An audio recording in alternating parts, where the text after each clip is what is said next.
দিয়েছেন দুনিয়ার সমস্ত পয়গম্বর। এটা কি শুধু রাসূলুল্লাহর দাওয়াত ছিল? সমস্ত নবীদের স্লোগান ছিল একটা। সমস্ত নবীদের স্লোগান ছিল কয়টা? সবাই বলুন, কি সেই স্লোগান? লা ইলাহা ইল্লাল্লাহ। কোরআন শরীফের ভিতরে ইলাহ শব্দ 147 বার এসেছে। লা ইলাহার অর্থ যদি এই হয়, কোন উপাস্য নাই আল্লাহ ছাড়া, কোন মাবুদ নাই আল্লাহ ছাড়া, মুহাম্মদ সাল্লাল্লাহু আলাইহি ওয়াসাল্লাম আল্লাহর প্রেরিত রাসূল, তাহলে তো এত ঝঞ্ঝাট হওয়ার কথা ছিল না। আপনারা বলেন, নবীরা যখনই এই দাওয়াত দিয়েছেন লা ইলাহা ইল্লাল্লাহ, তখন সংঘর্ষ হয়েছে কিনা? হয়েছে কিনা? বাধা আসছে কিনা? তাহলে এই কথাটা কি যার কারণে এরকমের বাধা আসে? লা ইলাহা ইল্লাল্লাহ, এর চাইতে বিপ্লবাত্মক, এর চাইতে রিভলিউশন সৃষ্টিকারী কথা আল্লাহর আকাশের নিচে জমিনের উপরে আর একটাও হতে পারে না। লা ইলাহা ইল্লাল্লাহ। ইলাহ শব্দের অর্থ শুধু উপাস্য আর মাবুদ নয়। ইলাহ শব্দের অর্থ হচ্ছে আইনদাতা, ইলাহ শব্দের অর্থ হচ্ছে শাসনকর্তা, ইলাহ শব্দের অর্থ হচ্ছে বিধানদাতা।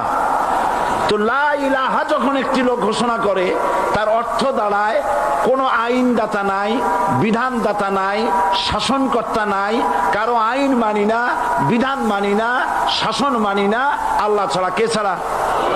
আল্লাহ ছাড়া। এই কালেমার দাওয়াত যখন পয়গম্বরেরা দিয়েছেন, তখন 3 শ্রেণীর লোকেরা বাধা দিয়েছে। বলেন কয় শ্রেণী? সবাই বলেন। 3 শ্রেণীর লোকেরা বাধা দিয়েছে। লক্ষ্য করুন। 1 নম্বরে বাধা দিয়েছে রাষ্ট্র শক্তি।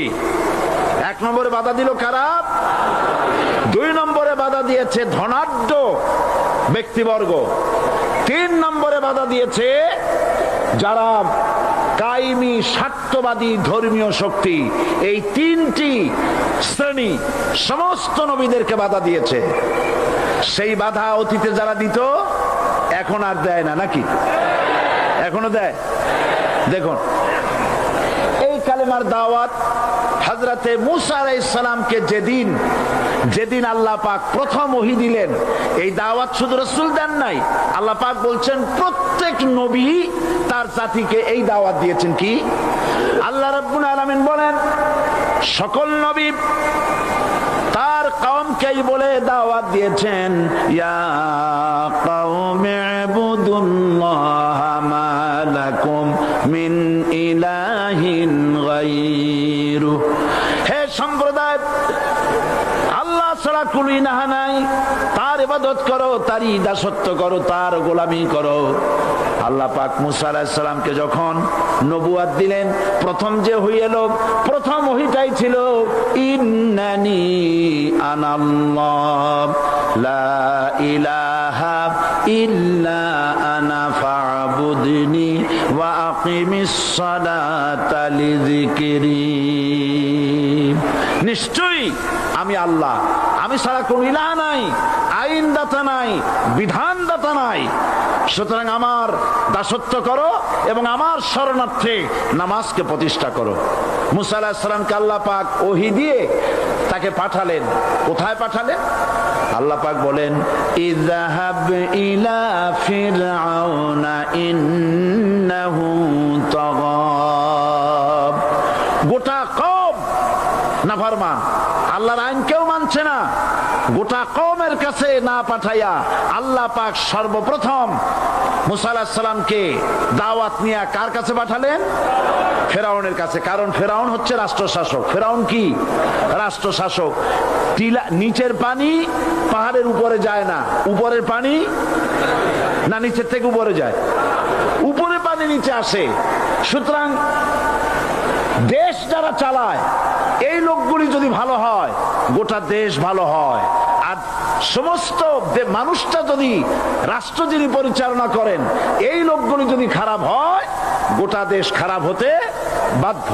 এই জন্য আল্লাহ পাক বলছেন, সর্বপ্রথম তুমি ফেরাউনের কাছে যাও এবং এই কালেমার দাওয়াত দাও।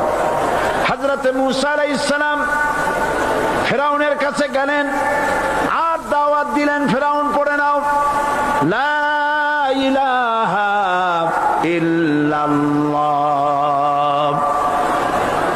একটি কথা আপনাদের মনে রাখতে হবে, দুনিয়ার কোন ফেরাউন, কোন নমরুদ, কোন সাদ্দাত, কোন হামান কেউ বলে নাই যে আমি আল্লাহ, আমি রাজ্জাক, আমি খালেক, আমি পৃথিবীর সৃষ্টি করেছি। কথা কেউ বলেছে?